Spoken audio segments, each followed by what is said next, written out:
Apel pagi di lingkungan pemerintah Kabupaten Tanggamus, Senin 3 Februari 2025 dimulai. Pemimpin apel memasuki lapangan, langsung mengambil alih komando. Seluruhnya siap, gerak, istirahat di tempat, gerak.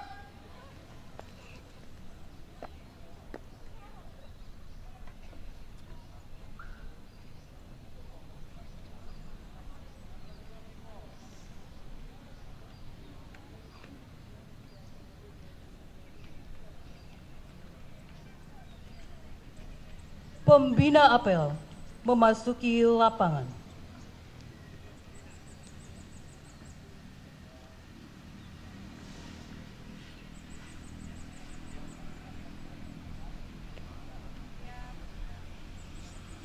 Siap, gerak.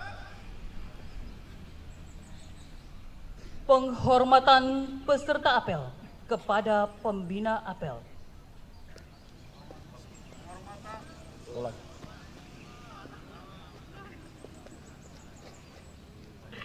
Pada pembina apel, hormat, gerak.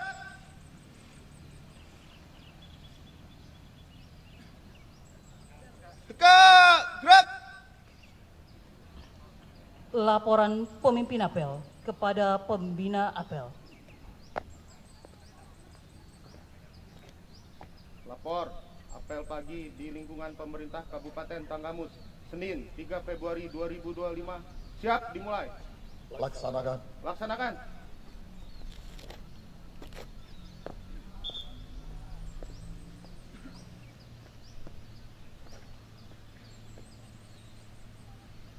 Amanat pembina apel. Untuk amanat, istirahat di tempat, gerak. Bismillahirrahmanirrahim. Assalamualaikum warahmatullahi wabarakatuh. Selamat pagi dan salam sejahtera untuk kita semua. Salam, Om Swastiastu, Namo Buddhaya, salam kebajikan, Rahayu, Tabi pun.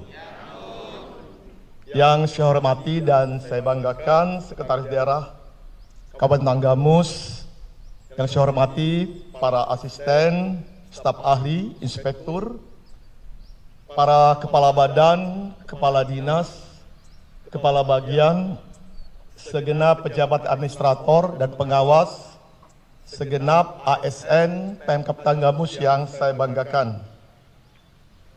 Yang pertama-tama Bapak Ibu sekalian, tiada henti-hentinya kita memanjatkan puja dan puji syukur kepada Allah SWT atas segenap limpahan rahmatnya, barokah, maudah dan hidayahnya, atas nikmat iman, nikmat sehat, nikmat Islam dan kesempatan. Hari ini 3 Februari 2025 kita bisa melaksanakan apel pagi bersama dalam keadaan sehat walafiat. Teriring salawat dan salam bagi junjungan kita Nabi Muhammad Sallallahu Alaihi Wasallam. Insya Allah kita semua mendapatkan syafaatnya di yaumil akhir. Amin ya rabbal alamin. Bapak Ibu yang saya hormati, sebagaimana kita ketahui bahwa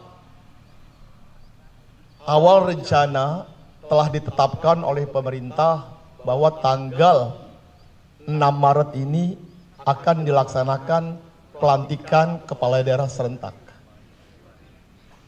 Maaf, 6 Februari, mulai dari gubernur, bupati dan wali kota. Namun hal tersebut adanya kendala yang masih kita tunggu bersama-sama informasi resmi dari pemerintah pusat, dari Kementerian Dalam Negeri. Apakah tanggal 18 sampai tanggal 20 Februari yang akan dilaksanakan pelantikan bersama. Tentunya secara nasional kita masih menunggu adanya informasi tersebut. Kita meyakini di 38 provinsi, para kepala daerah dan beberapa kabupaten kota sedang menunggu instruksi tersebut. Hal ini dimaksudkan menjadi pertanda awal pembangunan RPJMN dan RPJMD periode 2025-2030.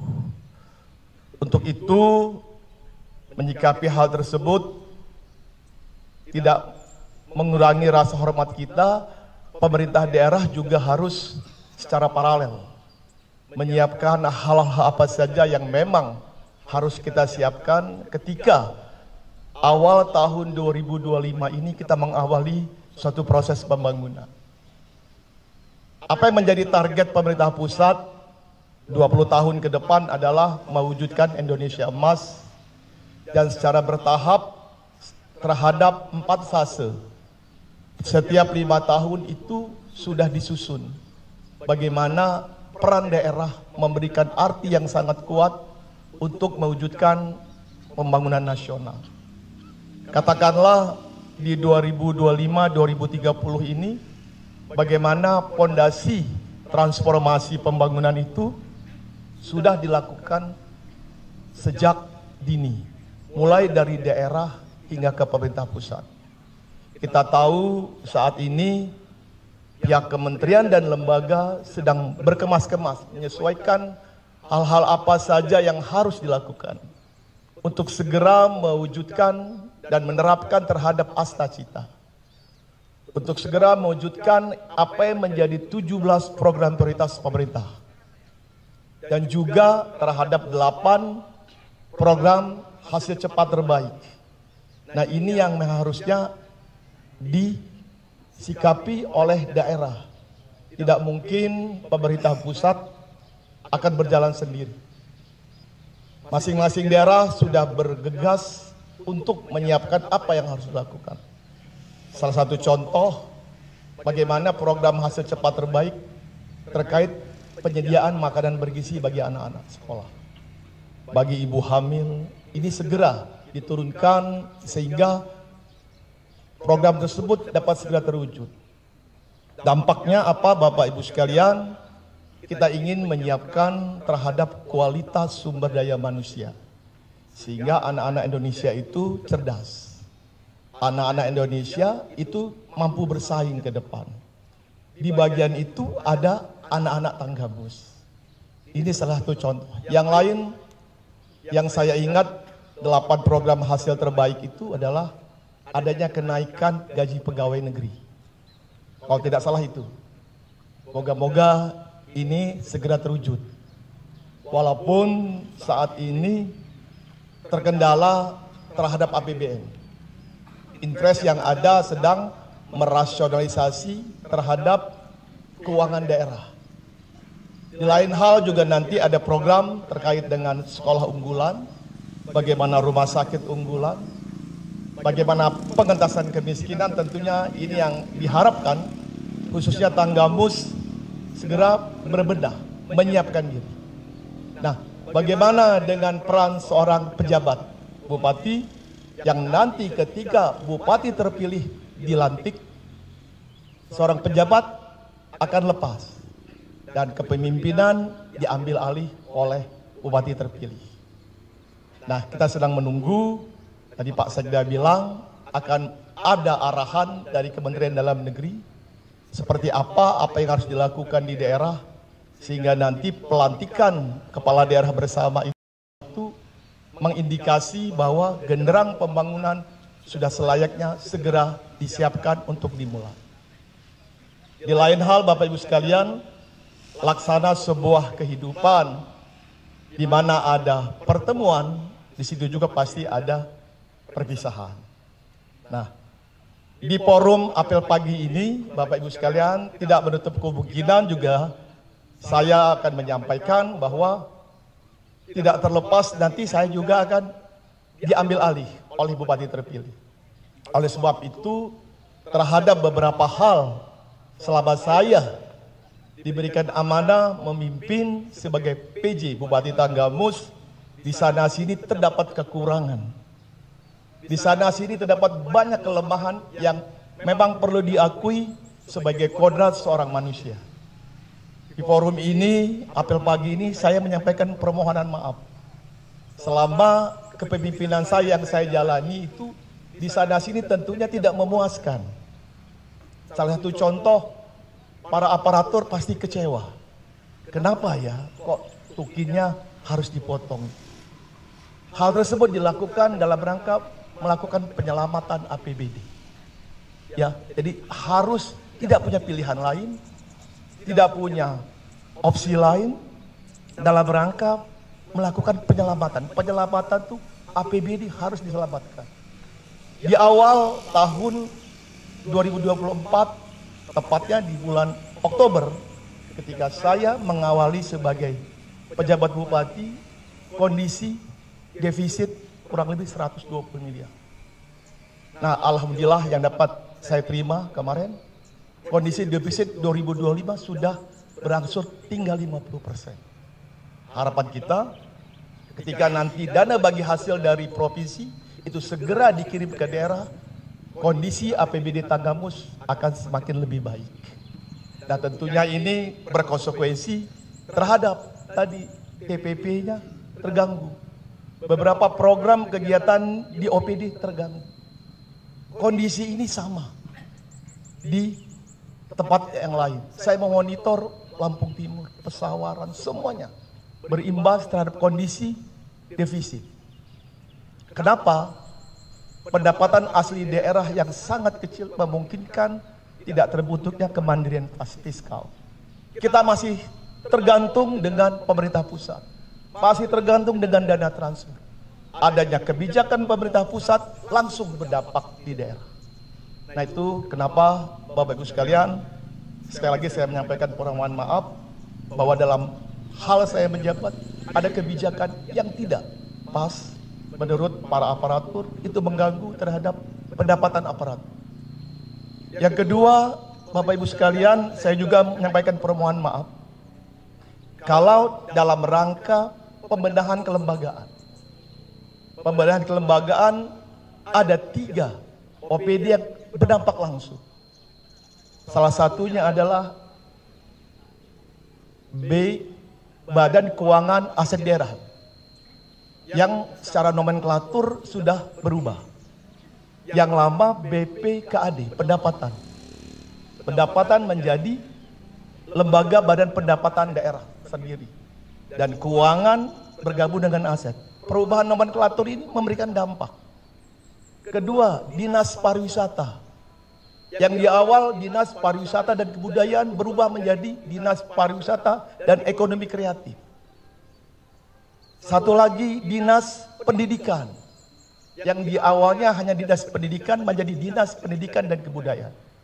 Kenapa hal tersebut dilakukan? Dalam rangka melakukan efektivitas dan efisiensi secara kelembagaan. Kita melihat di provinsi dan tempat lainnya bahwa ada badan pendapatan daerah, yang mana diharapkan badan pendapatan daerah ini akan memberikan percepatan pendapatan asli daerah. Bagaimana peran pendidikan juga akan mengawal terhadap kebudayaan. Demikian juga dengan adanya Dinas Pariwisata yang lebih dekat dengan ekonomi kreatif. Nah, konsekuensi ini Bapak Ibu sekalian, menurut aturan yang ada, secara resmi para pejabatnya akan demisioner. Nah, akan demisioner dan hal tersebut harus ditunjuk PLT. Nah, PLT-nya itu menurut aturan yang ada, sesuai dengan regulasi yang ada, harus satu tingkat di bawah. Karena pejabat yang memilih itu secara otomatis menjadi demisioner. Nah, yang ditunjuk PLT ini yang sedang menjabat atau satu tingkat di bawahnya. Jadi saya meluruskan hal-hal atau persepsi yang ada selama ini bahwa seorang PJ membuat nonjok, tega katanya. Padahal tidak. Nah, persepsi ini yang mungkin tidak ditangkap oleh semua aparatur. Seorang PJ pun tidak ini. Kepala kepegawaian bilang, Pak, pegawai harus gajian. Bapak harus teken ini. Dengan catatan ketika nanti surat sudah kita sampaikan ke Kemendagri, sudah disetujui, Bapak boleh memberikan pengukuhan kembali. Kalau nanti pengukuhan itu dilaksanakan, kondisi demesioner akan kembali. Tapi saat ini kita menunggu. Moga-moga kondisi demesioner ini akan segera bisa kita atasi. Jadi bukan hal keinginan seorang pejabat ingin melaksanakan nonjok, tidak. Karena kebutuhan lembaga yang baru telah terbentuk. Nah ini yang harus dipahami, karena saya dengar, wah Pak PJ itu menjelang berakhir nonjopin orang ya. Saya kaget, astagfirullahaladzim. Tentunya saya sayang sungguh dengan segenap aparatur yang ada. Karena keadaan kalau tidak kita lakukan, demesioner seorang pejabat akan kena sanksi oleh aparat. Kenapa? Itu ilegal karena lembaga sudah baru. Yang boleh menjabat itu yang setara atau satu tingkat di bawahnya. Nah kita doakan bersama Bapak Ibu sekalian, hal-hal ini yang memberikan dampak terhadap 3 lembaga tadi. Saya pun berkeinginan agar segera demesioner ini bisa kita atasi. Kemendagri masih membutuhkan rekomendasi dari bupati terpilih. Ini yang kita harapkan agar kondisi ini bisa segera kita atasi. Jadi banyak Bapak Ibu sekalian hal-hal yang tentunya tidak berkenan terhadap keinginan para ASN di Tanggamus. Kita ingin yang terbaik. Kita ingin menata kelembagaan, ingin memperkuat sumber daya manusia. Karena saya tahu persis, kalau tidak dilakukan itu, Tanggamus akan tertinggal. Ya, jadi ini yang kita harapkan ke depan, menyikapi berakhirnya masa pejabat Bupati Tanggamus. Sekali lagi saya menyampaikan permohonan maaf, di luar itu masih banyak beberapa hal yang tentunya sebagai manusia begitu banyak kelemahan yang saya miliki. Tapi tidak terniat pun untuk melakukan atau bersikap arogansi terhadap ASN. Saya meluruskan karena ini berkembang persepsinya di luar. Dan itu nyampe di keluarga. Karena ketidaktahuan pegawai bercerita begini-begini. Oh Pak pejabatnya nonjopin. Termasuk informasi di media.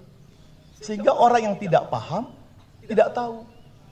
Bahwa ada lembaga baru di situ yang memang harus didemesionerkan. Nah, harapan kita kemarin proses pengusulan itu cepat. Disetujui oleh Kemendagri. Tetapi Kemendagri masih menunggu persetujuan bupati terpilih. Jadi kita doakan Bapak Ibu sekalian, semua berjalan dengan lancar. Tidak ada lagi yang demesioner sehingga nanti segenap pejabat akibat penyusuan nomenklatur tersebut bisa kembali segera bekerja. Ya, ke depan kita harapkan bupati terpilih segera menyesuaikan terhadap program-program pemerintah pusat, apa yang menjadi program percepatan di daerah. Tidak terlepas masing-masing kabupaten kota mendukung kebijakan di provinsi lain. Andaikan ini sesuai dengan yang kita harapkan, tentunya pembangunan yang kita rasakan nanti akan semakin lebih baik, akan lebih merata. Ini yang kita harapkan ke depan. Demikian juga dengan hari ini yang melaksanakan tugas adalah Badan Keuangan dan Aset Daerah. Saya mengucapkan terima kasih selama pejabat bupati, Badan Keuangan Aset Daerah telah mendampingi, telah melaksanakan tugas dengan sebaik-baiknya. Sudah melakukan efisiensi terhadap belanja. Ke depan tantangannya bagi Badan Pendapatan Daerah untuk bisa bekerja dengan secara profesional, bisa meningkatkan terhadap target pendapatan di daerah.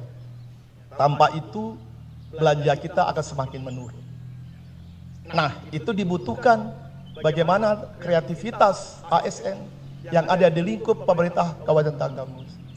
Itu kenapa seorang pejabat bupati pun berkewajiban melakukan pembinaan pegawai atau istilahnya PPK sebagai pejabat pembina kepegawaian. Pada setiap acara, setiap apel melakukan pembinaan terhadap pegawainya. Kalau pejabatnya hanya diam, tidak ada yang diperbuat, berarti tidur PJ-nya. Walaupun konsekuensinya selama melaksanakan pembinaan dikritik oleh beberapa pihak. Ya, kenapa? Mispersepsi, misinterpretasi ini menjadi kendala.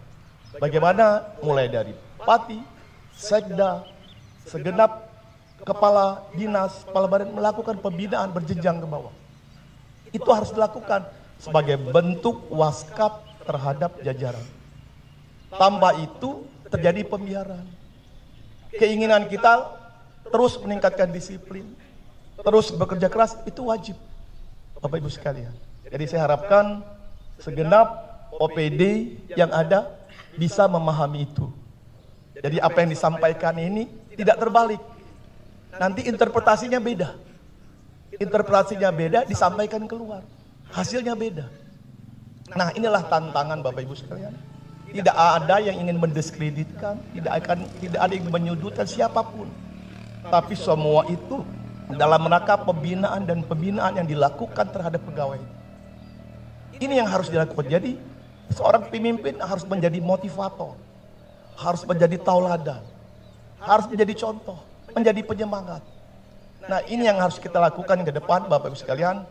Insya Allah Tangamus ke depan akan menyongsong semangat baru terhadap apa yang menjadi target bagi pemerintah pusat. Mungkin itu Bapak Ibu sekalian menjadi perhatian. Kita harapkan segenap OPD, baik Badan Keuangan dan aset daerah juga akan melakukan perubahan-perubahan penyesuaian. Saya dengar katanya kalau SPJ lambat. Nah, ke depan Badan Keuangan sudah menyesuaikan bagaimana melakukan perubahan. Pengajuan SPP cepat. Bagaimana Badan Keuangan sudah menyampaikan dengan OPD bahwa Anda saya berikan otorisasi sekian anggaran. Setelah diberikan otorisasi, ketika mengajukan usulan anggaran segera terrealisasi, tidak lagi dibalikkan lagi. Nah, perubahan-perubahan ini tentunya tidak terlepas bagaimana Badan Keuangan Aset Daerah menunggu berapa pendapatan daerah. Bagaimana nanti Bapenda, baik PAD maupun dana transfer yang diperoleh bagi Tanggap itu segera terinformasi. Dampaknya program kegiatan yang ada itu bisa berjalan. Nah, hal-hal ini diharapkan akan mempercepat terhadap pembangunan di daerah. Sehingga dampaknya pelayanan publik akan semakin lebih baik. Mungkin itu Bapak Ibu sekalian, kita harapkan Badan Keuangan dan Aset Daerah juga dalam melakukan pengelolaan keuangan akan semakin lebih baik. Akan semakin lebih baik pakai waktu cepat. Sekian waktu usulan dari OPD itu dilayani. Cepat diatasi. Tidak ada lagi situasi kondisi yang berbalik. Ini yang diharapkan Badan Keuangan Aset Daerah semakin akuntabel terhadap pelaksanaan tugasnya. Mungkin itu Bapak Ibu sekalian, sekali lagi terima kasih. Saya akhiri, wabillahi taufiq wal hidayah. Wassalamualaikum warahmatullahi wabarakatuh. Siap, gerak. Pembacaan doa.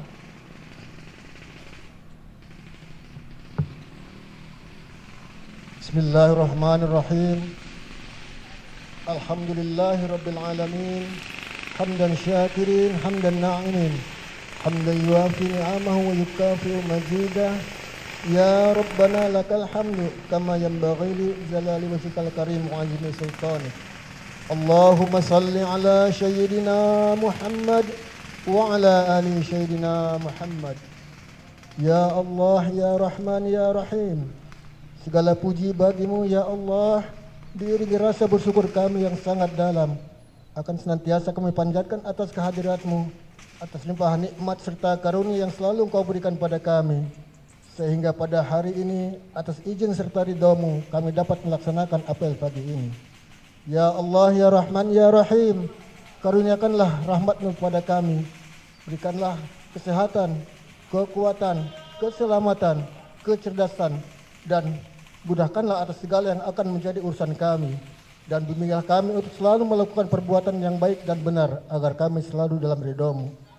Rabbana atina fid dunya hasanah wa fil akhirati hasanah wa qina azabannar. Walhamdulillahi rabbil alamin.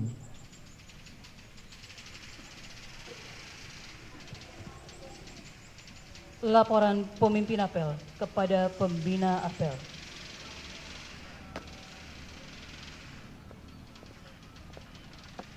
Apel pagi telah dilaksanakan. Laporan selesai. Terima kasih. Bubarkan. Kerjakan.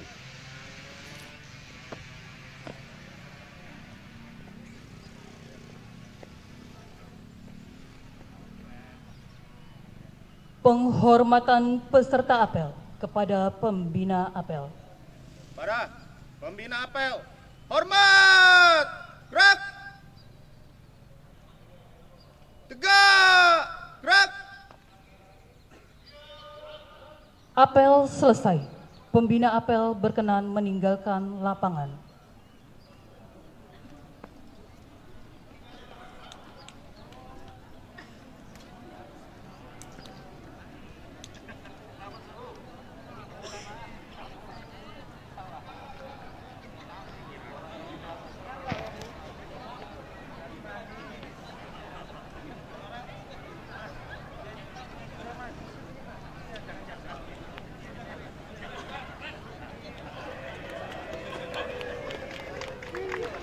Pemimpin apel dapat membubarkan peserta apel.